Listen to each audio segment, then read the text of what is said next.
యాత్ర కాదు కదా మోకాల యాత్ర చేసిన భువనగిరి నల్గొండలో బీఆర్ఎస్ కు డిపాజిట్ కూడా దక్కదని మంత్రి కోమటిరెడ్డి వెంకటరెడ్డి ఆరోపించారు. లిక్కర్ కేసులో అరెస్టైన కవితకు బెయిల్ దొరకదని, త్వరలో తండ్రి కొడుకులు కూడా జైలుకు వెళ్లడం ఖాయమన్నారు.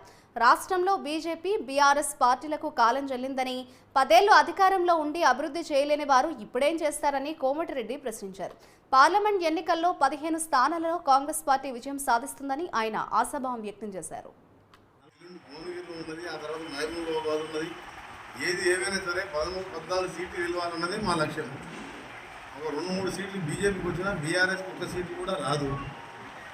ఈ పార్టీ రేపైన బస్సు యాత్రని కట్టపట్టుకొని వెళ్ళిన ఒక ముదులైన నల్గొండ జిల్లాని నాశనం చేసి కృష్ణా జిల్లాలో జగన్మోహన్ రెడ్డికి అప్పచెప్పి మీరిద్దరు లాలూచిపడి రాయలసీమ లిఫ్ట్ ఇరిగేషన్ కానీ, మున్సిపల్ లిఫ్ట్ ఇరిగేషన్ కానీ, కూతురెడ్డి కూడా 80,000 క్యూసెక్స్కు తీసుకుపోను, నేను జైలు పాయింట్ గోదావరి తీసుకొచ్చి సాగర్ నింపుతా అని చెప్పి నీ తెలియలేని పనికి ఇవాళ మొత్తం నాశనం అయిపోయింది.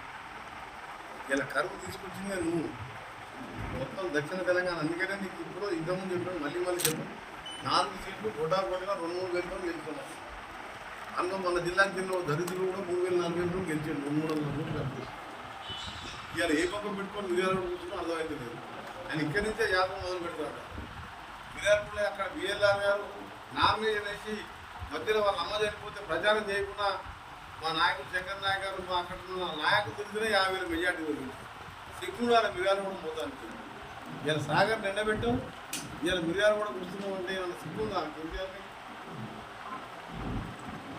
అందుకని కేసీఆర్ గురించి మాట్లాడబెట్టుకోవడం వేస్ట్.